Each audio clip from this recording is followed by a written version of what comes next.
Muy buenas tardes, estimados televidentes y radioyentes. Con la presencia del general de ejército Raúl Castro Ruz, primer secretario del Comité Central del partido, el presidente de la República, Miguel Díaz-Canel Bermúdez, informó en la noche de ayer que el proceso de ordenamiento monetario y cambiario, la tarea de ordenamiento, como se le ha llamado el conjunto de procesos que ella implica, iniciará a partir del 1 de enero, con una tasa de cambio única de 24 pesos cubanos por $1. Un asunto sin dudas que está en el centro de la estrategia de desarrollo económico y social del país y un asunto al que desde hoy comenzamos a brindarle amplia cobertura en una serie de mesas redondas en la que estaremos hablando sobre este importante tema. Tengo el placer de que me esté acompañando esta tarde en esta primera mesa de información a nuestro pueblo el compañero Marino Murillo Jorge, miembro del Buró Político del Comité Central del partido y también jefe de la Comisión de Implementación y Desarrollo de los Lineamientos, quien ha tenido a su cargo todo el trabajo de estos años de preparación del importante paso que comenzará el 1 de enero, aunque como sabemos, pues ya hay cosas que están en plena implantación. Sobre eso estaremos hablando en nuestra mesa redonda de hoy, así que a ustedes los invito, estoy seguro que la audiencia debe ser alta hoy en todo el país, los invito a que nos acompañen en nuestra mesa redonda de hoy.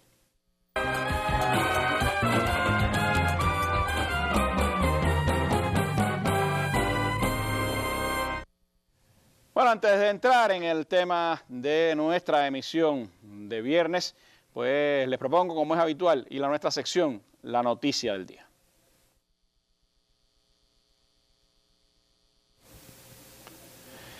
El presidente de la República, Miguel Díaz-Canel Bermúdez, el vicepresidente Salvador Valdés Mesa, el primer ministro Manuel Marrero Cruz, viceprimeros ministros del gobierno y ministros de nuestro país, han estado en la jornada de hoy concluyendo la visita de trabajo a la provincia de La Habana, la capital del país, donde se han visitado importantes objetivos económicos y sociales. Ha habido un amplio intercambio con la población de la capital y en la jornada de hoy pues se ha desarrollado la reunión de trabajo y de conclusiones de esta visita en la que se han debatido importantes temas como la agricultura, el comercio interior, la vivienda, la industria alimentaria y el transporte, según la cuenta oficial de la Presidencia de la República en Twitter.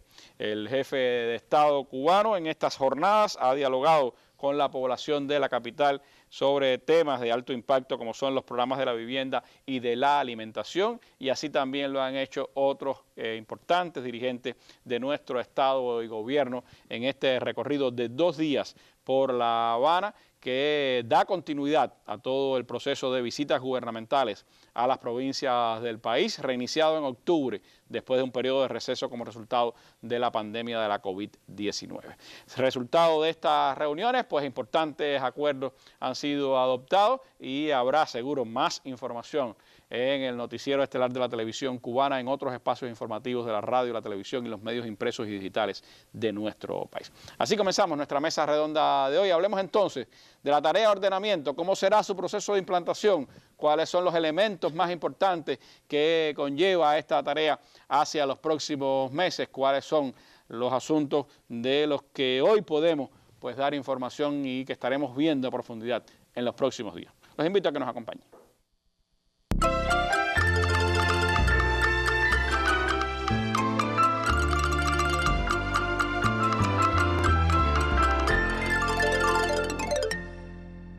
Están creadas las condiciones que permiten anunciar el inicio de la tarea a partir del 1 de enero de 2021 con una tasa de cambio única de 24 pesos cubanos por $1.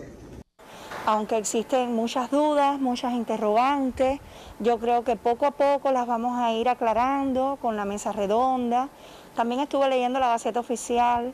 La estamos leyendo, la estamos observando y mirando, debatiendo entre los propios compañeros porque todavía existen muchas lagunas acerca de las escalas salariales, cómo van a ser los salarios. Esto es parte del reordenamiento financiero que habrá en nuestro país, de la unificación monetaria, de la tasa cambiaria, y me parece que ahora esto vendrá añadido a una serie de medidas y estrategias que se deben tomar informándose a la población a través de los medios de difusión masiva. Hay preocupaciones, sobre todo en nosotros, las personas pensionadas, que tenemos un poco más de gastos en temas farmacéuticos y otros tipos, pero esperemos que todo eso se haya tenido en cuenta y que sea para mejorar. Los cambios siempre traen cosas nuevas y esperamos que cosas buenas también. El pueblo estamos dispuestos a ajustarnos a todas las cosas que vienen en camino y nada, seguir para adelante.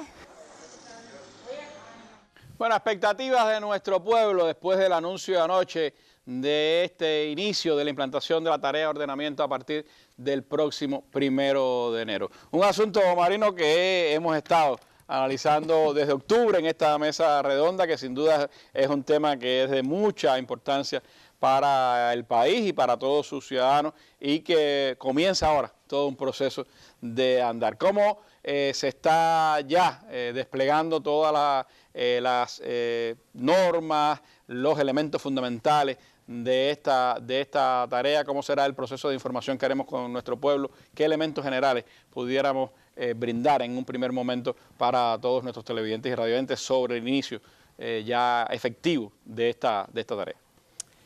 Bueno, buenas noches, Randy, a ti y a todo nuestro pueblo. Yo sé que este es un tema que tiene mucho interés. Yo creo que esta mesa redonda, a diferencia de anteriores, yo recuerdo que recientemente vine a una, después vine a contestar preguntas, después se hizo una intervención en la Asamblea Nacional. Yo creo que esta de hoy es bastante diferente. Y creo que es bastante diferente porque ya sabemos el tipo de cambio único que va a haber en economía y ya sabemos la fecha de inicio del proceso. En todas las intervenciones anteriores yo decía, lo que nunca voy a poder decir es el tipo de cambio y la fecha. Eso se hace por evitar procesos especulativos, de malas interpretaciones, pero ya en el momento que estamos era necesario hacerlo y como se ha dicho, ayer lo hizo el presidente de la República con la presencia del general de ejército. Esto quiere decir que en estos momentos nada es secreto y que ya podemos hablar de todo y las personas pueden preguntar de todo. Que en aquel momento siempre decíamos, si el tipo de cambio fuera 20, va a ocurrir esto. Yo tengo la impresión que muchas personas estaban claros de que iba a andar alrededor del 20. Bueno, el 24 estaba cerca del 20.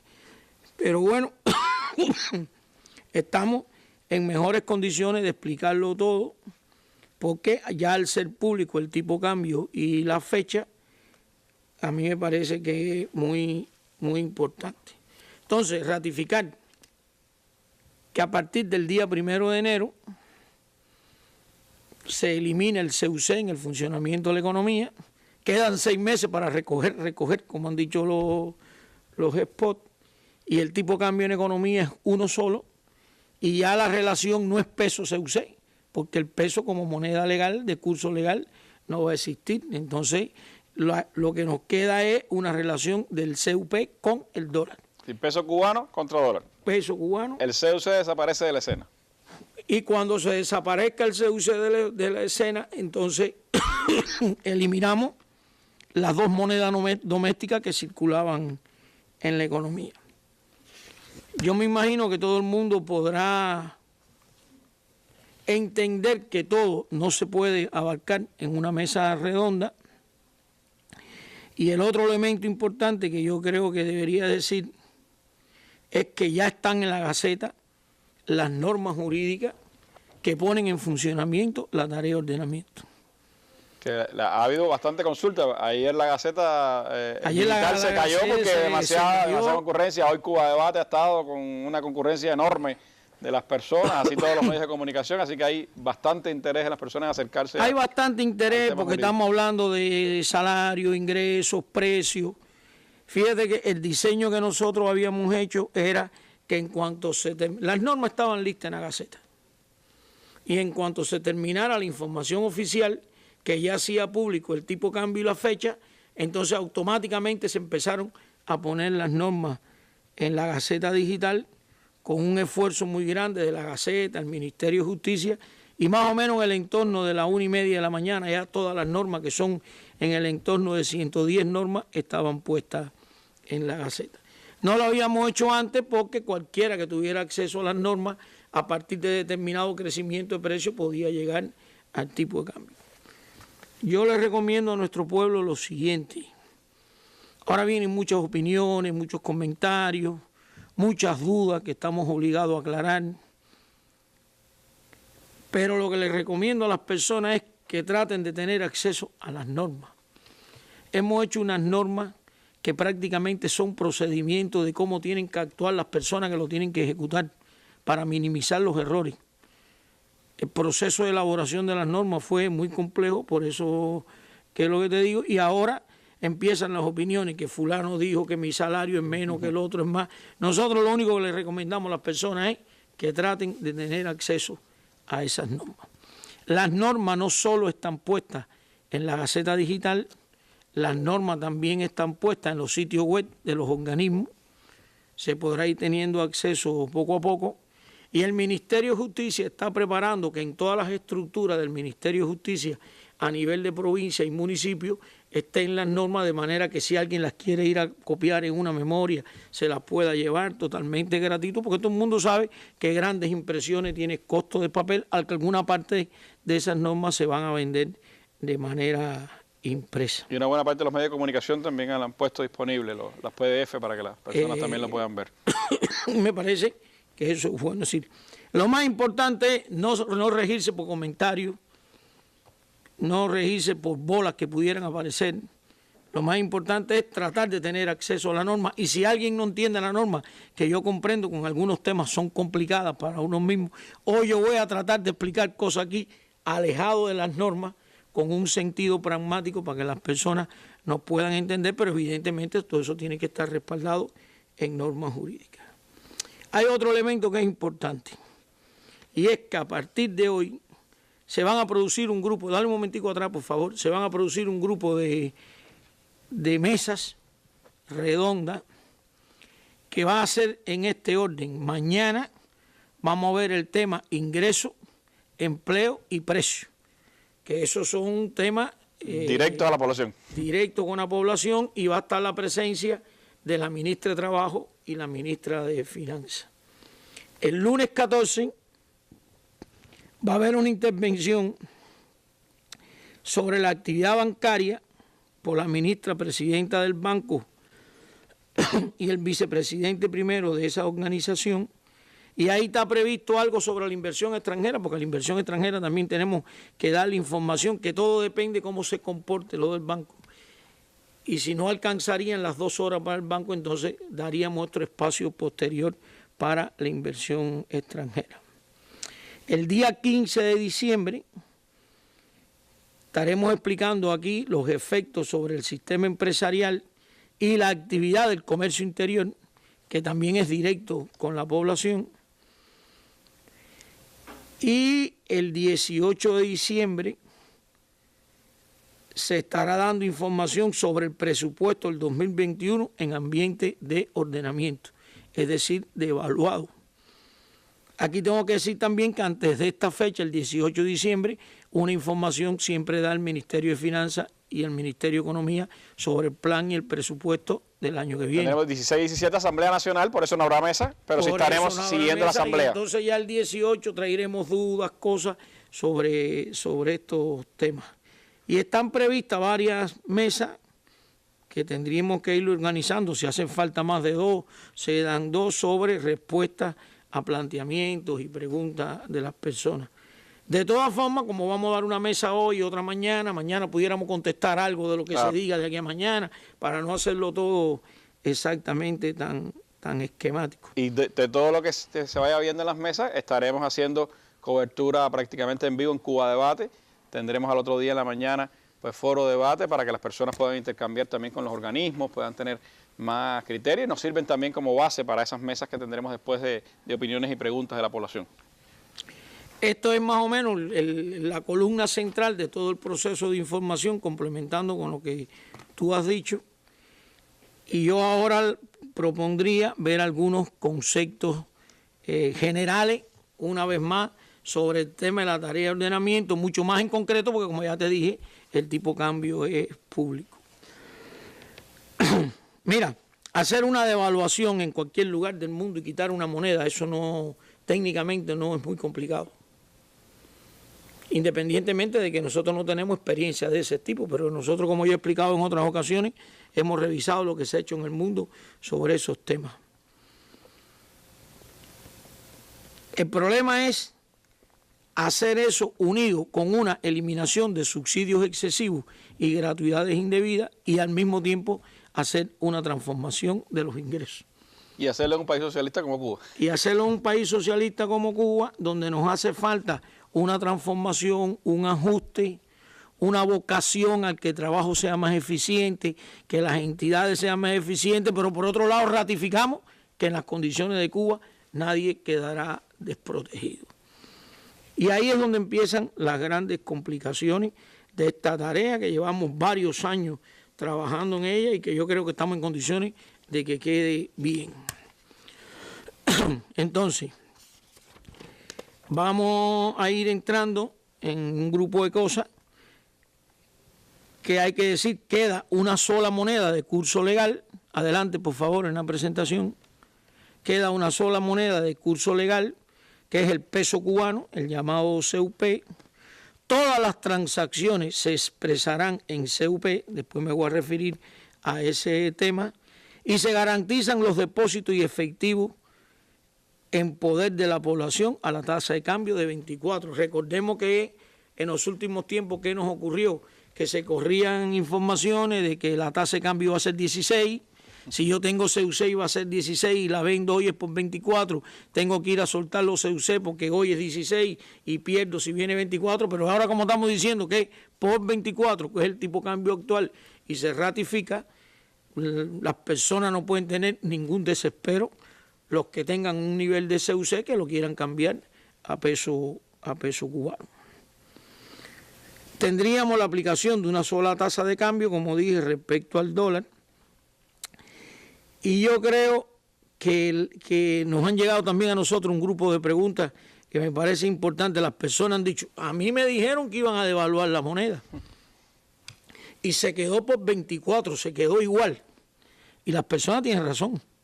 Vamos a explicar ahora en el gráfico que viene exactamente qué es lo que va a ocurrir. Una vez más, recuerden que yo expliqué aquí que en economía cubana había dos circuitos monetarios muy vistos, se veían muy bien. Era el sector de las entidades que operaba por un tipo de cambio uno por uno y era el sector de las personas naturales que operaba con un tipo de cambio 1 por 24. En otros momentos no lo podíamos decir porque no habíamos dicho el tipo de cambio, pero sí en algún momento nosotros dijimos que de cara a las personas naturales ya el peso cubano en Cuba estaba devaluado, porque el tipo de cambio de cada década de 24 devaluó el peso. Eso es una realidad. Entonces, otra de las características que tiene este proceso en Cuba, que nosotros queremos resolver el problema de la dualidad cambiaria y la dualidad monetaria, pero la solución que se está dando es que se resuelve la dualidad cambiaria sin hacer otra devaluación en el sector de las personas. Entonces, en la próxima gráfica, adelante, miren qué interesante, lo único que estamos haciendo es que estamos quitando el 1 por 1 y la flecha azul indica que vamos a 1 por 24. Entonces, la solución a tener en la economía cubana un solo tipo de cambio ha sido devaluando el peso cubano contra el dólar en el sector de las entidades y dejándolo igual en el sector de la población. Es decir, el sector de la población no le estamos devaluando el peso cubano. En el sector de la población se queda 1 por 24. Lo que pasa es que los referentes que la población tiene es 1 por 24 CUC con peso. Y ahora aquí tenemos 1 por 24 el dólar por peso. Y tenemos 1 por 24 el dólar por peso también en el sector de las entidades. Es decir, a partir del 1 de enero, en Cuba habrá una sola moneda de curso legal y para ambos circuitos, el de las entidades y el de la población, será un solo tipo de cambio. Por tanto, logramos con esta propuesta que se aprobó y esta solución, resolver la unificación, resolver la dualidad monetaria y resolver la dualidad cambiaria. Pero vuelvo a insistir, el sector de las personas no se devalúa. Si hubiésemos ido a un tipo de cambio 1 por 30, ya si tú estabas devaluando el sector de las personas jurídicas, las empresas, entidades presupuestadas, de 1 por 1 a 1 por 30 y estarías llevando el sector de las personas naturales de 1 por 24 a 1 por 30. Como se queda por 24, el sector de las personas naturales no se devalúa. Sin embargo, sí va a tener implicaciones en el sector de las personas. Claro. Sí va a tener implicaciones. ¿Por qué va a tener implicaciones?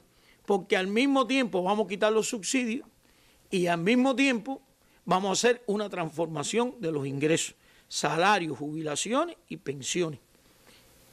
Y es verdad, después lo voy a explicar más adelante, que si el sector de las entidades, tú cambias el tipo de cambio de 1 por 1 a 1 por 24, por lo menos en un primer momento todo lo importado se encarece en términos de peso. Porque lo que tú importas hoy 1 por 1, lo entras a la economía 1 por 1. Después hay un ejemplo para eso. Y cuando tú lo vas a poner 1 por 24 llega más caro. Entonces todas esas materias primas al sector empresarial llegan más caras. Todas esas materias primas, como dije, llegan más caras. El incremento de salario forma costo y los precios empresariales van a subir. Si los precios empresariales van a subir, tienes que mover los precios minoristas, porque si no los tienes que subsidiar. Y ya sabemos que lo lógico es subsidiar personas y no productos. Y si los subsidios son millonarios, lo tiene que respaldar el presupuesto del Estado.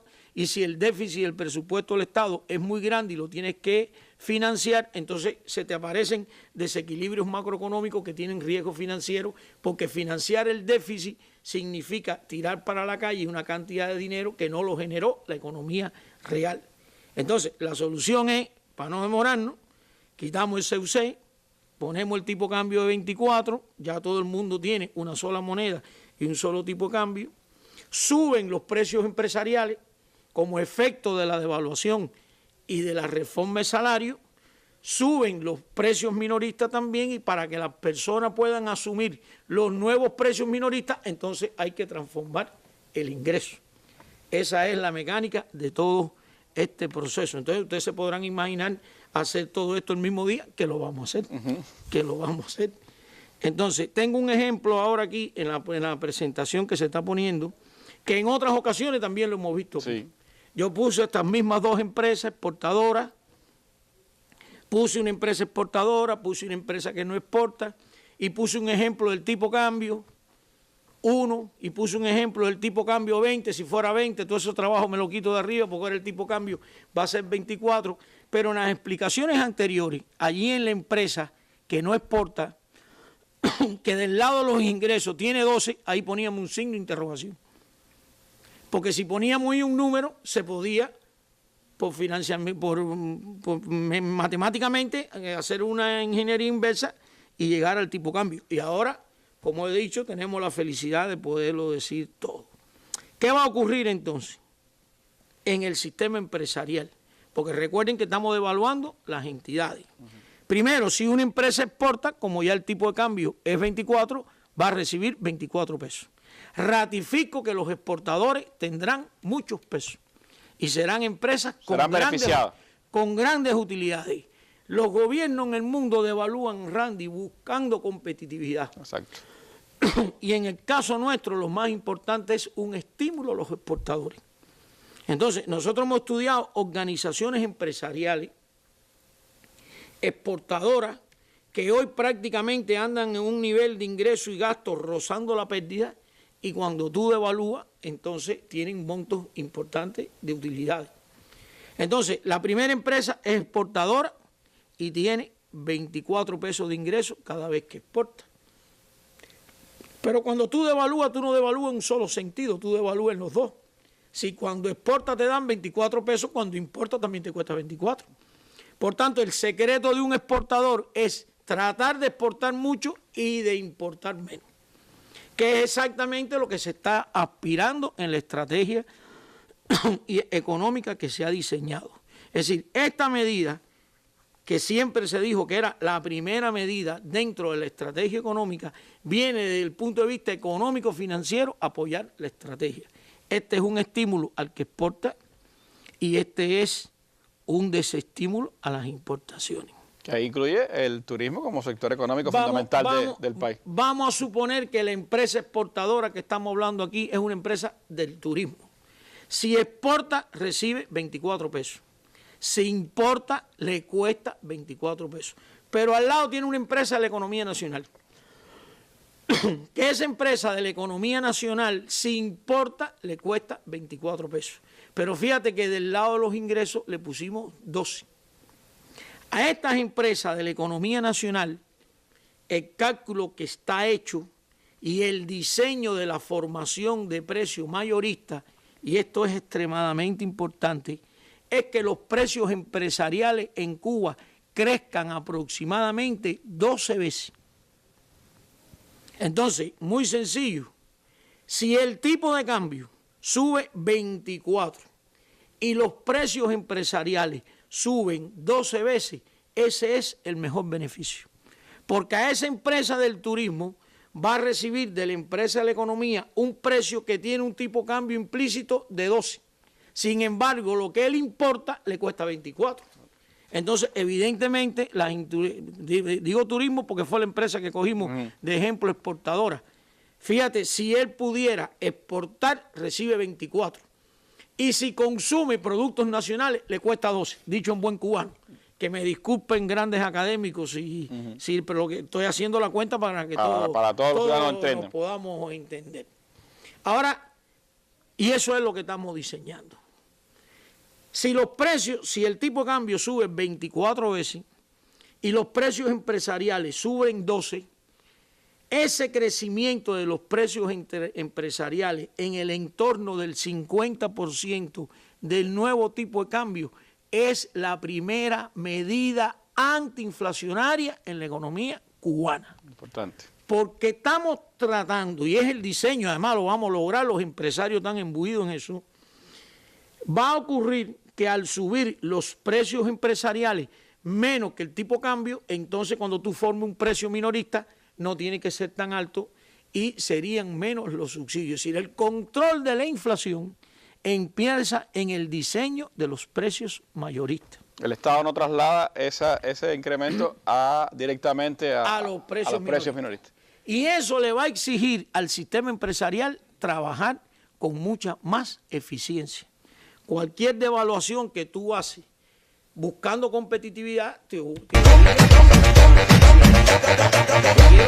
no se logra solo con esto que estoy diciendo. No se logra solo con el tipo de cambio, no se logra solo con el crecimiento de los precios. También tiene que darle facultad al sistema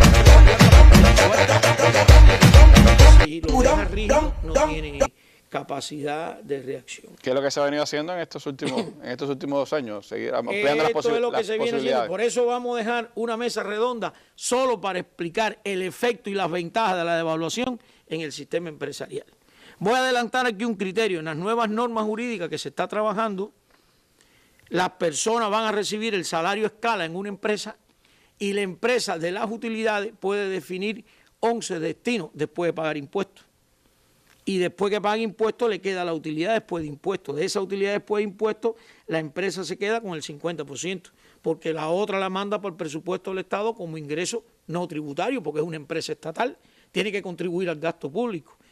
Por la vía del impuesto aporta al presupuesto como fisco y por la vía de la utilidad después de impuestos va para el presupuesto como un ingreso no tributario, porque no es un impuesto, pero es el concepto de dueño del Estado de la empresa que también tiene que contribuir al gasto público. Yo me imagino que mañana la ministra de Finanzas, estoy seguro, se va a referir de estos temas. Pero volvemos a los números 24 y 12. Si el tipo de cambio sube 24 veces, porque va de 1 por 1 en el sector de las entidades a 24 veces, y los precios empresariales suben 12, y da la casualidad que todo el mundo partió del 1 por 1, entonces estamos en la economía en un proceso que se le llama devaluación real. Porque el crecimiento de los precios empresariales es menor que el crecimiento del tipo de cambio. Vamos a usar una matemática aritmética que pudiera faltarle algunos conceptos, eso es muy sencillo. Si estamos todos en un ambiente de 1 por 1 y el tipo de cambio subió 24 veces y los precios van a subir 12, la diferencia que nos queda de 12 a 24, ese espacio es el que se llama devaluación real, que es lo que queremos hacer en la economía cubana, y es el diseño. Ahora voy a explicar por el tema de las confusiones y algunas preguntas que no han hecho. Si el tipo de cambio va de 1 por 1 a 1 por 24 y sube 24 veces y los precios empresariales subiesen 24 veces también, entonces lo único que hacemos es ponernos en flujo de 1 por 1 a 1 por 24, pero no hay ajuste. Se anula el efecto de la devaluación. Y a eso es a lo que se le llama en términos financieros y monetarios devaluación nominal. Porque hoy está operando el sistema empresarial, el sistema de las entidades, en un ambiente de 1 por 1, y todos los flujos 3 días después lo pusiste en un ambiente de 1 por 24. Ahí no se produce ajuste. No hay cambio. No hay cambio. Estás en los mismos flujos. Entonces ese es un efecto no deseado. Pero te puede ocurrir una variante peor. La variante peor que te puede ocurrir es que si el tipo de cambio va de 1 por 1 a 1 por 24, siempre en la misma variante, y los precios suben de 1 por 24 a 1 por 30, entonces no hay devaluación, lo que hay es una apreciación de la moneda. Y ese sí es un efecto totalmente negativo de lo que queremos hacer. Entonces, para nosotros es importante, porque nos están oyendo también empresarios, todo esto hemos capacitado a los empresarios, todo el mundo sabe lo que tiene que hacer. Muchos compañeros nos han dicho, es que la teoría de la media de la clase, que una vez hablamos aquí, también pone rígido las empresas. Y yo creo que las cosas hay que verlas en el tiempo. Para Cuba es importante en el primer año controlar la inflación que por sí y de manera natural implica la devaluación de la moneda. Un proceso como este, claro. Después todo eso lo pudiéramos ir liberando en la medida que la economía reaccione.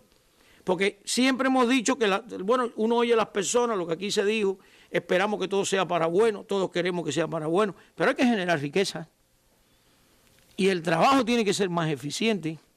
Entonces yo creo que este proceso lo hemos hecho para bueno, pero también quiero que todas las personas entiendan que ante el trabajo tenemos que ser todos más eficientes, y eso no se resuelve con una charla, eso se resuelve además de con eso, con los mecanismos económicos que se están diseñando en términos de beneficio. Y vuelvo a la distribución de las utilidades. Nosotros durante mucho tiempo las empresas distribuían utilidades y le decíamos, puede distribuir 2 salarios medios, puede distribuir 3 salarios medios, puede distribuir 5 salarios medios, estoy ilustrando si sobrecumple los indicadores directivos. Entonces una empresa estatal tenía muchas regulaciones para distribuir utilidades y una cooperativa, por ejemplo, no tenía restricciones. Y ahí volvemos a la teoría de que todos los actores económicos tienen que estar en igualdad de condiciones. Ahora que estamos diciendo junto con esta medida, porque yo lo que creo es que hay que verlo integralmente, esa empresa exportadora que cuando exporte por 24 y si logra comprar por 12 va a tener muchas utilidades, junto con eso le estamos diciendo no hay límite para la distribución de las utilidades de los trabajadores.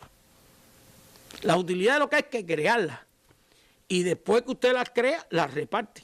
Entonces no hay límite. Si la utilidad que usted tiene da para 3 salarios medios, 3 salarios medios.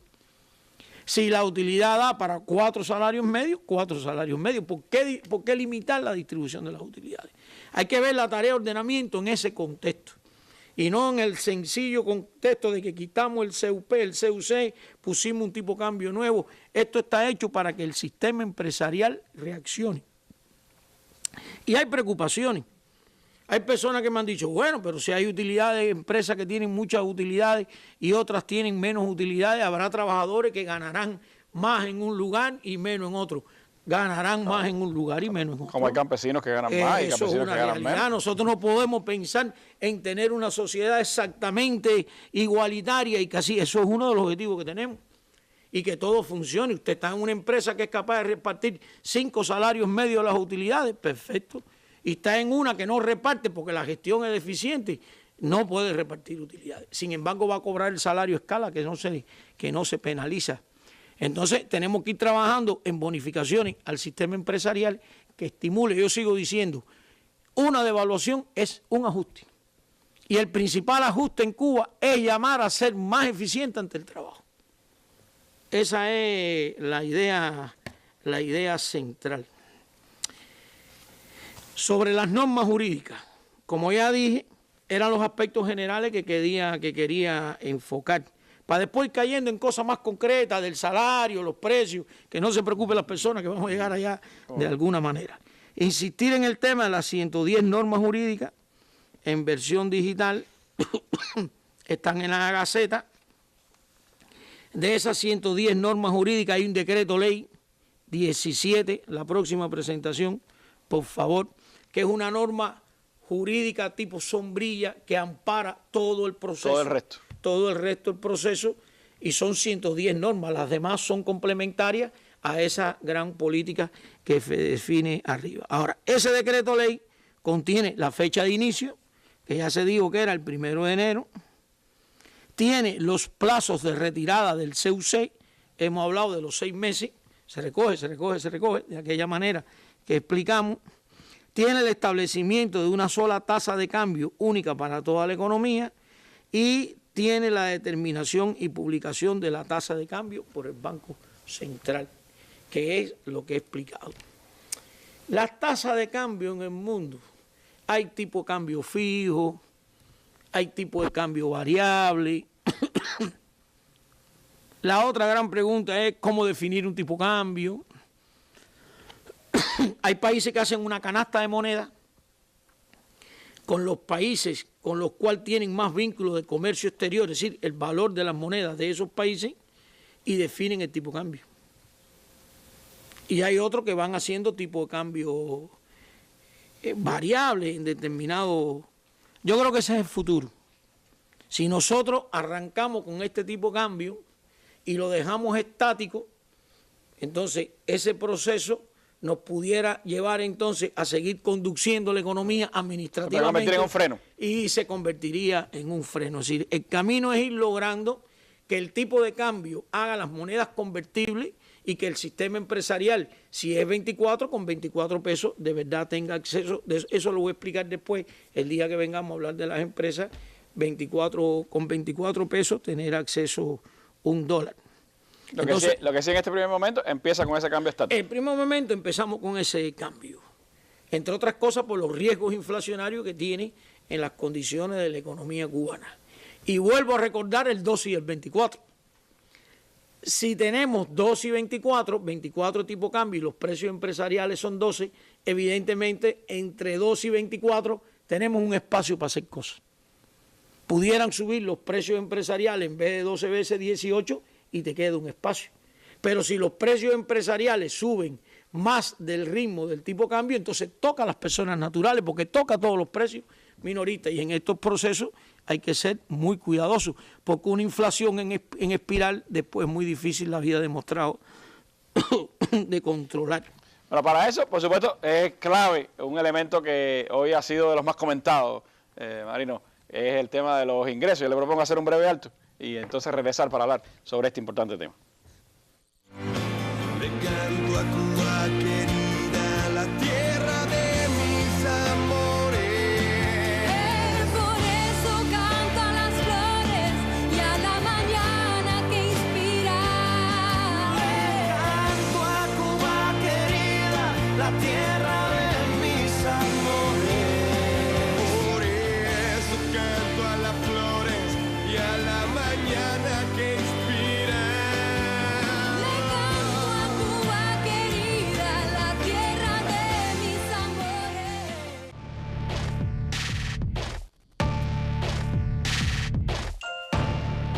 Un espacio para el análisis de los más importantes acontecimientos de Cuba y el resto del mundo. Con la participación de reconocidos analistas y personalidades. Mesa Redonda, más allá de la noticia.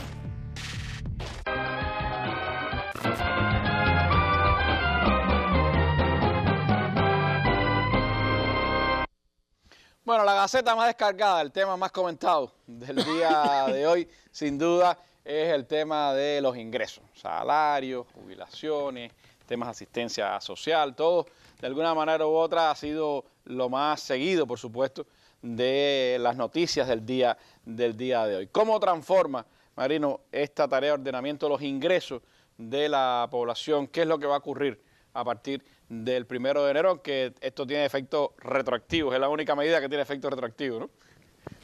Casi nunca las devaluaciones tienen efectos retroactivos. Y esta medida de los ingresos no es de devaluación. Esta medida es de que en Cuba las personas cobran el salario mes vencido. Y entonces la devaluación de la moneda empieza el 1 de enero y vamos a hacer el incremento de salario sobre el mes de diciembre que las personas cobran en los primeros días de enero. Vamos a transitar por una vía aquí donde yo pretendo llegar a una conclusión y ver si se puede entender bien. Y es que no es correcto hablar de ingresos, precio y no hacer una relación de las dos cosas. Yo creo que es importante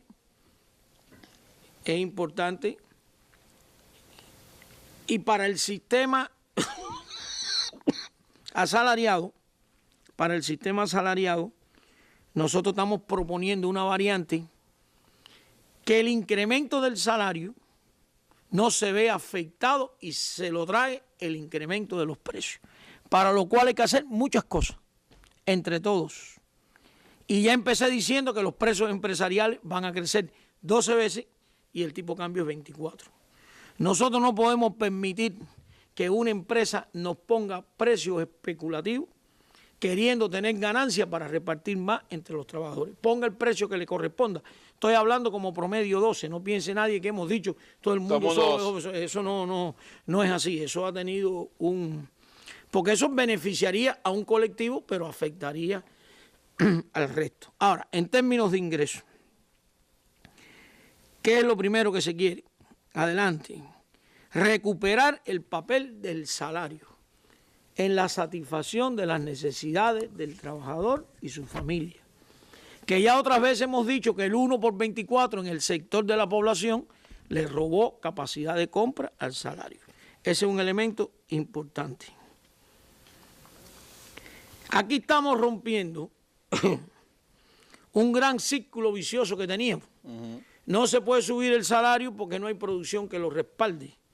Y no hay producción que lo respalda porque el salario no estimula a la persona. No estimula. Entonces, hay un momento que tú tienes que hacer un alto y decir, bueno, ¿cómo se rompe el ciclo vicioso? Tomar una medida disruptiva que cambie la dinámica, ¿no? Exactamente. Entonces, la medida que cambia la dinámica es la misma riqueza actual, distribuirla diferente.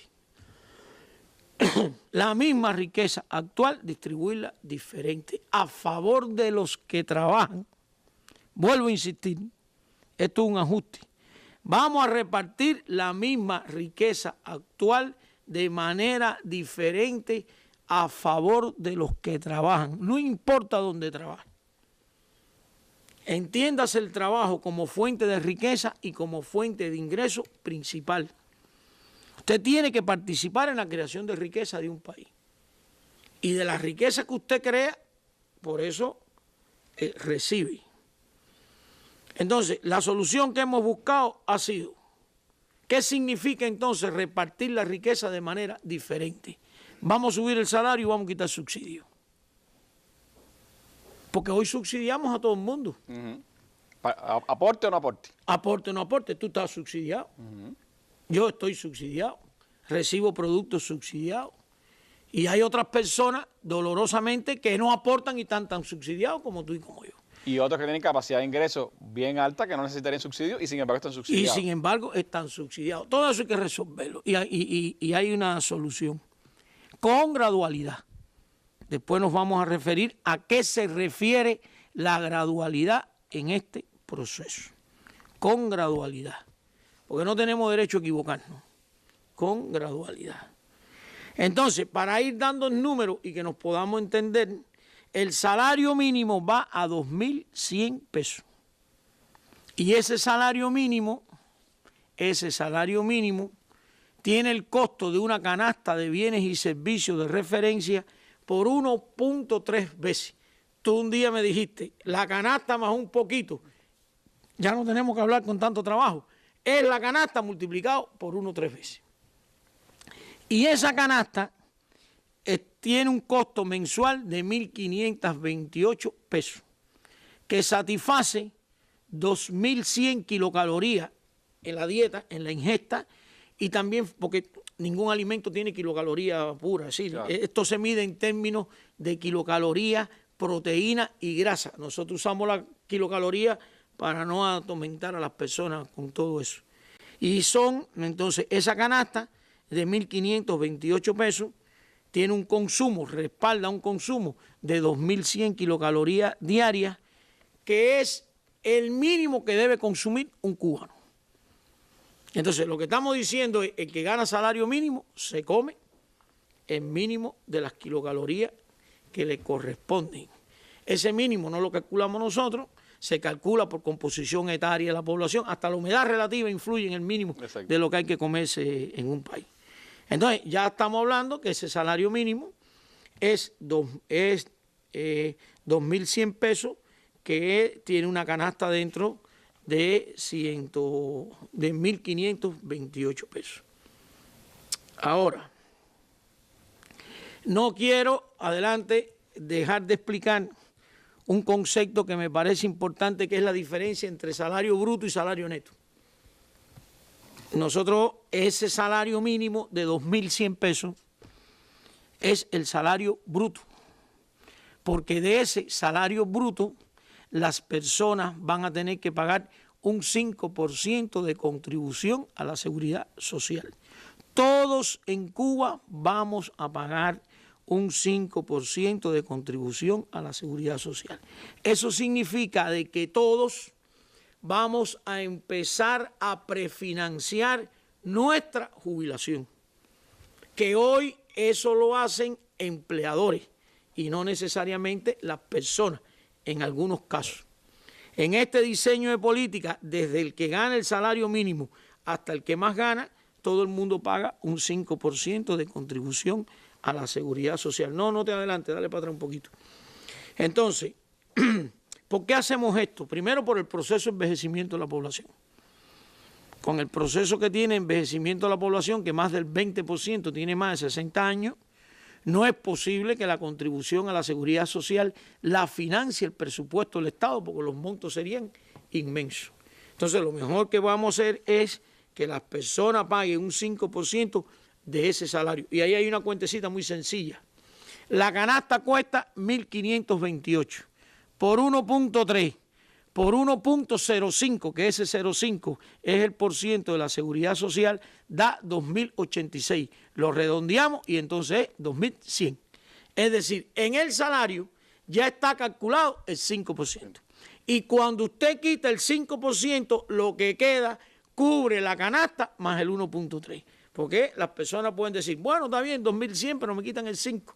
Es que todo eso lo pusimos por encima de la canasta, por el 1.3, y la diferencia entonces entre el concepto de salario bruto, que es todo, y el salario neto es descontando la seguridad social. Y usted estaría prefinanciando su jubilación, lo cual nos parece correcto. Adelante. Ahora, sobre la canasta. Esa canasta, que son 1.528 pesos, tienen de alimentación 799 y tiene de otros bienes y servicios, que no tiene sentido abrir una lista ahí al detalle, 729 pesos, que da 1.528.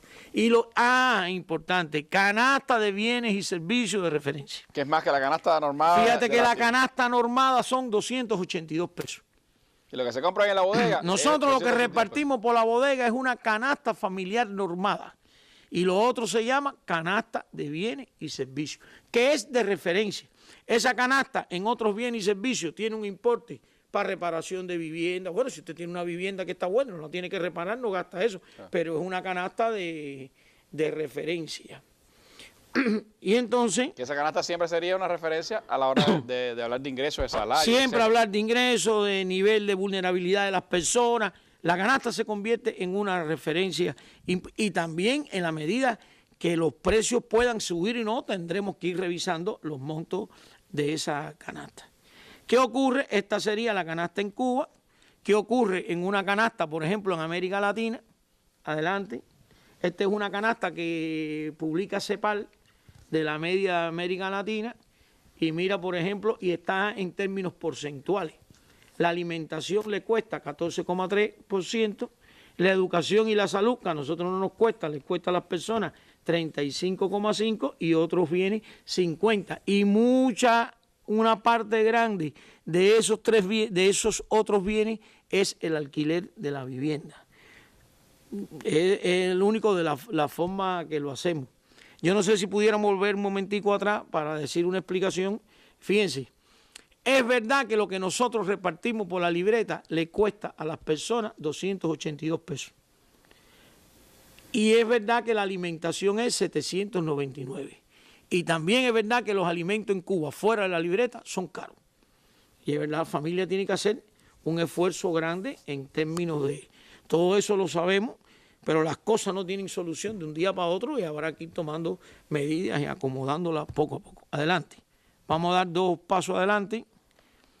Ahora, vamos a tener una escala salarial que tiene 32 grupos de complejidad.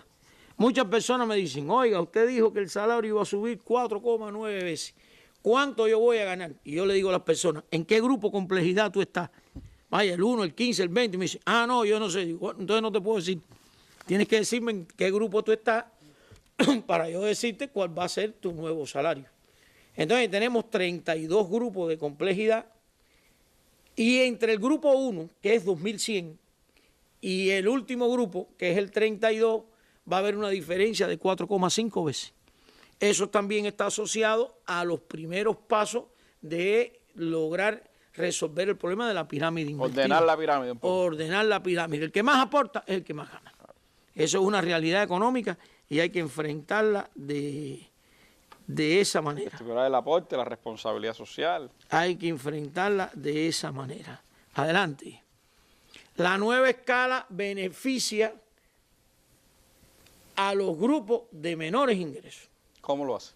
Te voy a explicar cómo lo hace. Por ejemplo, el salario mínimo crece 9,3 veces. Porque hoy el salario mínimo en el sistema empresarial es de 225 pesos y va a 2.100. Crece 9,3 veces. Aquí hay un elemento que tenemos que tener en cuenta, que al sector presupuestado ya se le hizo un ingreso, un incremento del ingreso. El pasado año. Es un incremento del ingreso. Dicho de alguna manera, fue un adelanto de esta gran reforma de salario. Por tanto, a la hora de hacer comparaciones, no siempre es válido compararse contra hoy, sino hay que compararse con el punto de partida del ingreso. Yo te voy a poner una tabla ahí que le pedí prestada a la ministra de Trabajo, que ella mañana va a profundizar más en estos temas y es muy sencillo. Ahí está la escala salarial con los grupos hasta el 10. Grupo 1, 2, 3, 4, 5, 6, 7, 8, 9 y 10. Entonces, vamos a empezar por el sector empresarial. El salario mínimo en el sector empresarial, estoy hablando del salario escala. Es posible que hoy alguien en el sector empresarial tenga un sistema de pago por resultado y distribuye utilidades. Yo estoy hablando del salario. La escala, el que siempre va a recibir. el otro depende de... Yo creo que eso que tú acabas de decir es importante. La escala no se penaliza. Usted está en una empresa y siempre va a ganar el salario escala.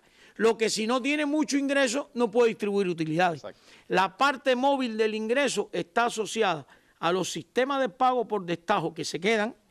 Si la ministra de Trabajo me está oyendo, estoy seguro que ella lo va a explicar mañana, y a la distribución de utilidades. Yo estoy hablando aquí del salario escala, que además todos los sistemas de pago que nosotros hemos hecho hasta ahora siempre han tenido cosas a favor y en contra, a veces bastante a favor, porque el punto de partida de la escala era muy bajito. No quedaba más remedio que subir el salario escala para que todo empezara a funcionar. Entonces, mira, en el sector empresarial, que el salario mínimo es 225 pesos, va a 2.100. Esos son 9,3 veces. Y ahí estás viendo tú el grupo 1, el grupo 2, cada uno de los grupos. Y las otras columnas es el sector presupuestado. Que los presupuestados ahora nos pudieran decir, concho, pero el salario mínimo en el sector empresarial va a crecer 9,3 veces y en el sector del presupuestado, que es 400, va a crecer 5,3. Yo les pido a mis compañeros del sector presupuestado que se miren contra el punto de partida de los 225 pesos, porque ellos lo que se hizo fue adelantar un beneficio. Ahí están los grupos, me imagino que las personas los estén viendo. La recomendación es, sépase en qué grupo usted está y cuando revise la norma podrá decir, ahí mismo está clarito, el grupo 7 de 275 pesos va a 2.810. Tiene esa de su salario actual y tirarlo contra... Y tiene contra el salario... Contra ese grupo. Yo sé que la ministra de Trabajo tiene una tabla muy mejor que esta, con más información, porque ella tiene puesta cuántas personas hay por cada grupo escala, y mañana se hará una información de ese tipo, pero lo teníamos que adelantar. Y no por gusto, el grupo 10 está en rojo. Eso está puesto ahí para que no se me olvidara algo. Y es que todas las personas en Cuba, fíjate que ahora el grupo 10 en la propuesta son 3.260 de la empresa y del presupuestado 3.260, eso está puesto ahí para que no se me olvide decir que hasta ese grupo no se va a pagar impuesto por el salario. Es un ingreso personal que hasta todo el que esté en el grupo 10 no se grava. Entonces, ahora tenemos que integrar dos cosas. Primero, todo el mundo contribuye a la seguridad social con el 5%. Dale para atrás un momentito. Todos los asalariados van a contribuir. Todos los asalariados. No. Todo el mundo. Lo que pasa es que los otros tienen otro régimen. Ya lo tienen. Otro régimen. Ya lo tienen. Entonces, no, y hoy los asalariados contribuyen después de determinado ingreso. Entonces, aquí lo que estoy diciendo es que esta política le da prioridad a la contribución a la seguridad social primero que al impuesto por el ingreso personal. Porque si usted no contribuye y después el presupuesto no puede con esas magnitudes, cuando estemos un poco más viejos nos convertimos en asistenciados y seríamos otra carga para el Estado. Y no es correcto. Hay que garantizar la jubilación a las personas, que además en Cuba para tener derecho a la jubilación hay que tener 30 años de servicio. Hay dos límites, años de servicio y límites de edad. Entonces, todo el mundo contribuye a la seguridad social desde el primer ingreso, pero no todo el mundo va a pagar impuestos desde el primer grupo. Los que ganen 2.360 y ese sea su ingreso, no pagan impuestos. El impuesto sobre los ingresos es de un 3%, menos las últimas escalas. Me debe estar oyendo la ministra de Finanzas, mañana ella lo va a explicar también con mucho detalle. Y lo otro es explicar un concepto de por el exceso. Se paga el impuesto por el exceso. Todo el que esté por encima de 3.260. Exactamente. Si usted gana 3.260 y el ingreso de ese mes, por cualquier razón, puede ser hasta por distribución de las utilidades, fueron 100 pesos más y son, en vez de ser 3.360, serían 3.360, usted paga el 3% de esos últimos 100 pesos. Eso es lo que significa que los primeros no se graban. Esa es la escala salarial, así se va a mover con esos incrementos. Y lo más importante ahora es lograr que los incrementos de precio no se traguen, por decirlo bien pragmático, ese incremento de salario. La próxima lo que nos dice es lo del 5%, que ya de eso hemos hablado. Y la próxima es solo decir como nuevo que por esta forma el 47% de los trabajadores del sector estatal estarían exentos de pagar impuestos sobre los ingresos personales hasta ese monto.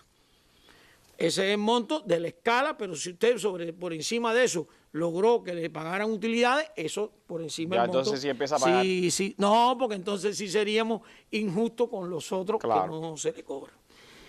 Mañana se debe explicar con un poco más de detalle por la ministra de Finanzas, porque ahora tú coges los 3.260 y lo multiplicas por 12, que da 39.120, si la memoria no me falla, y ese es el mínimo exento para los que están en las formas no estatales, tampoco paguen. De manera que ahora ya tenemos uniformado un mínimo exento en Cuba que no se grava con los impuestos personales. Que antes era 10.000, ahora va a ser 39.000. Antes era 10.000, va a 39, y entonces porque el mínimo exento, Randy, está asociado al costo de la vida. Entonces, pero fíjate, los que ganan 3.260 pueden adquirir más de una canasta y no se está gravando. Pero llegamos a ese, a ese número. Y ese mínimo exento se pone para todo el mundo. Vamos entonces a las pensiones de la Seguridad Social, que eso es una gran preocupación para todos los jubilados. Sector importante de nuestra población. Sector, además, lo que habría que decir también es que los jubilados de hoy fueron los trabajadores pasados y no tenemos ningún derecho a dejarlos sin protección. Y entonces en Cuba hay 1.671.000 jubilados. Digo jubilados porque es el término que las personas utilizan, más entienden. Entonces, ¿qué va a pasar con los jubilados? Muy sencillo. Si nos metemos en las normas jurídicas y eso, nos podemos complicar un poco. Pero esta tabla trato de explicarlo lo más pragmático posible para que todo el mundo me entienda. Se me fue la tabla un momentico, bueno, ya está ahí. A ver, todas las personas que tienen jubilaciones entre 280 y 300 pesos, en automático van a 1.528, que es el costo de la canasta. No puede haber un jubilado en Cuba que no pueda comprar al menos la canasta. Se va a poder comprar su cuota normal en la bodega, más otros bienes y servicios que están en esa canasta básica. El costo de la canasta. Entonces, los que están entre 280 y 300 van a 1.528. Los que tienen una jubilación de 320 pesos van a 1.578. Los que tienen una jubilación de 350 pesos van a 1.628. Y ahí está la escala. Y a partir de 501, todos van a recibir el actual más un costo de la canasta. Es decir, sigue la canasta guiándonos de cómo actuar. Yo estoy seguro que esto mañana por la ministra se va a explicar con un poco más de detalle, pero como las preocupaciones de los jubilados son tan grandes, a mí me parece que aquí también hay un beneficio importante. La asistencia social. Fíjate que venimos hablando de ingresos, salarios, jubilaciones, asistencia social. Un núcleo que hoy está asistenciado y es de una persona, independientemente de la que reciba hoy, va a recibir el 60% del salario mínimo, 1.260. Y si hay otros componentes del núcleo, hasta 5, que es la presentación que viene, reciben 800. Y con ese ingreso hay que hacer un cálculo de vulnerabilidad. Si son más vulnerables, entonces están las prestaciones excepcionales que se pudieran dar en su momento. Hay prestaciones excepcionales. Ya hoy hay prestaciones excepcionales. Y esas prestaciones excepcionales, nosotros en un primer momento, como los ingresos subían, dijimos, se pueden quitar las prestaciones excepcionales. Y que las personas que queden vulnerables vengan a pedir una ayuda excepcional. Y durante estos años de trabajo, entonces se llegó a la conclusión de hacerlo al revés. Las personas van a tener un ingreso, los que tengan incrementado, se les sigue pagando la prestación excepcional incrementada por unas cuantías que calculan los compañeros del Ministerio de Trabajo, y en vez de quitarla para que la persona me la pida, entonces lo que se va a hacer es que se queda y durante 6 meses tenemos que evaluar cada uno de los casos. Es un proceso contrario que nos da más tranquilidad, que en el primer momento nos quedarían menos personas. Una protección para esas personas. Menos personas, una protección para esas personas, y nos irían quedando menos personas vulnerables. Hay otras protecciones que también nos han preguntado. Mira, hay 3.000, adelante, hay 3.228 madres que tienen hijos con discapacidad severa de antes del 2009. Este procedimiento es de antes del 2009. Los programas que se siguió. Los programas que se hicieron y que se siguieron. Entonces esas madres se le pagaba su salario por cuidar al niño. Vino el incremento del sector presupuestado y se le pagó el nuevo salario escala por pagar al niño. Y ese procedimiento se mantiene. Ahora, como subió la escala, si ella está en el grupo 5, va a recibir la nueva escala de ese propio grupo 5. Justicia social, nadie va a quedar desamparado. Nadie va, porque decir que nadie va a quedar desamparado hay que irlo concretando. Y esas son 3.228 madres que tienen ese procedimiento de antes del 2009. Después tenemos 734 madres protegidas que reciben una prestación que, como suben los ingresos, estas son de después del 2009, hay que hacer urgentemente un análisis del núcleo familiar para ver la prestación que se va a dar. Y todas se benefician con los reconocimientos de los años para la jubilación y ese aporte que está... Tanto las de antes del 2009 como esta. Tanto las de antes del 2009 como esta. Los cálculos que nosotros hemos hecho es que nos disminuyan los vulnerables. Son los cálculos que hemos hecho. Porque si yo tenía un pensionado que ganaba 280 pesos, y fíjate, y hay muchas modalidades. Tú puedes tener un pensionado que gana 280 pesos, pero tiene una enfermedad crónica, y entonces la ayuda es darle el importe de los medicamentos. Ahora tenemos un pensionado que gana 280 pesos y en automático va a 1.528.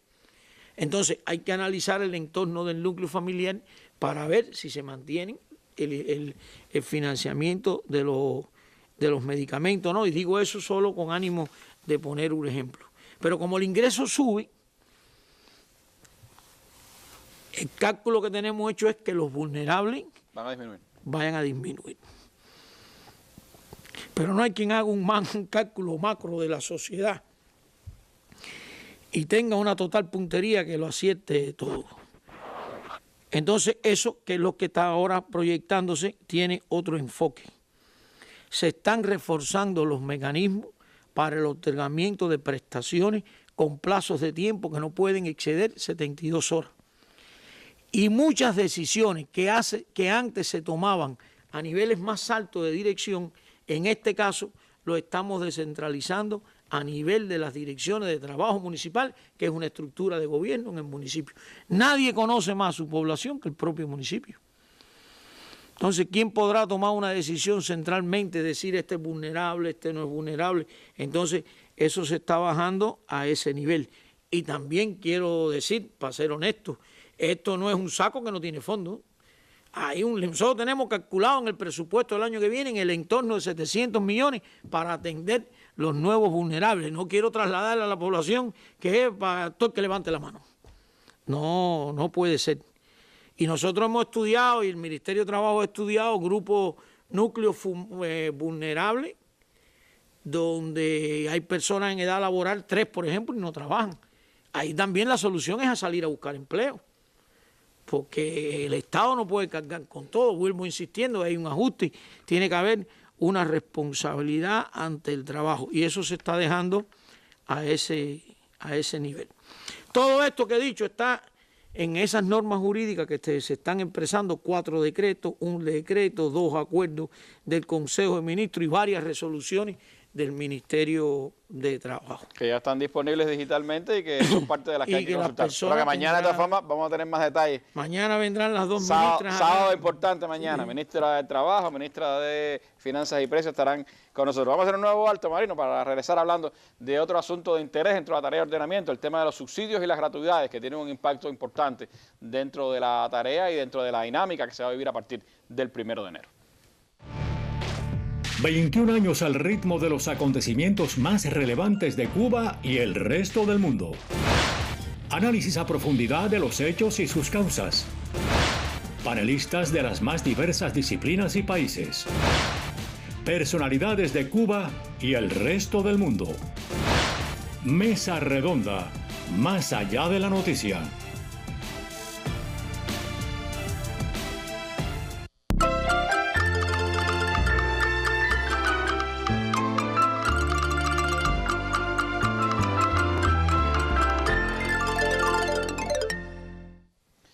Bueno, Bueno, la eliminación de subsidios y gratuidades indebidas es uno de los 4 componentes esenciales de la tarea de ordenamiento.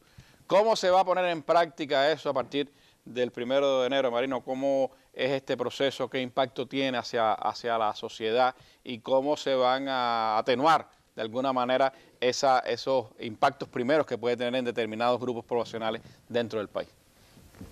Bueno, en honor a la verdad, nosotros hicimos un intento de eliminar los subsidios y gratuidades todos del primer día.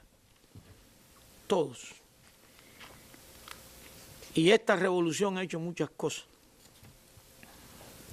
Entonces, cuando tú vienes a ver, hay subsidio para la leche de los niños, hay subsidio para un mayor que se le da no sé qué, hay un subsidio para esto. Y siempre la insistencia del general de ejército en las reuniones donde discutimos este tema era el enfoque político, el enfoque social. Y ahí entonces se habló del tema de gradualidad. Y no estaba preparada la sociedad para quitar todos los subsidios y gratuidades el primer día. El primer día. Porque nosotros decimos, vamos a cambiar de subsidio a producto por subsidio a persona. Bueno, eso decirlo aquí en esta mesa es fácil. Pero concretarlo... Concretarlo es difícil complejo. Porque aquí va a venir también a una de las mesas redondas la ministra de Comercio. Entonces todos los niños en Cuba de 0 a 7 años reciben 1 litro de leche. Pero ella va a venir a explicar cuántos niños son. Todos los niños reciben un nivel de picadillo, pero ella va a venir a explicar cuántos niños son. No quiero adelantar números y eso para dejarlo para ese momento, pero me parece que es importante que las personas entiendan. Entonces tú te imaginas, esto se anunció ayer, empieza el día 1. Hasta ahora ha estado un ambiente secreto el tipo cambio y la fecha. Tú te imaginas ahora en 20 días decidir qué núcleo familiar tiene ingresos para quitarle el subsidio de la leche a un niño y no. Hacer eso en Cuba donde hay más de 2 millones de niños. Entonces, eso lleva un altísimo riesgo. Estudiar todos los núcleos familiares y decirle, papá, usted como tiene ingresos, la leche en niño, en vez de pagarla en 25 centavos, la tiene que pagar en 7 pesos. Ir a otro y decir, usted tiene poco ingreso, usted sí la va a mantener en 25 centavos, que no pudieran ser 25 centavos, porque lo que no tiene lógica es mantener 2 precios diferentes para el mismo producto. Sería a uno darle dinero y a otro no darle. Y poner la leche en 7 pesos. Pero así tenemos embarazadas, personas mayores, dietas. Las dietas. Dietas. Entonces, la decisión tomada es la siguiente. No será posible eliminar todos los subsidios y gratuidades el primer día. La revolución ha preferido en equivocarse y darle a alguien que quizás no le tocara, que equivocarse en quitárselo a alguien que de verdad lo necesita. Y para ordenar todas las cosas hay tiempo. Nosotros tenemos un mandato que en el primer año, después, porque además ahora vamos a tener una suerte, el día 1 coincidió con el inicio del año, incluso hasta para las estadísticas. Claro. Desde el año que viene, el primero, las estadísticas será una forma, hay ruptura de serie, que si esto tú lo haces a mitad de año es un poco más complejo, aunque se puede hacer también.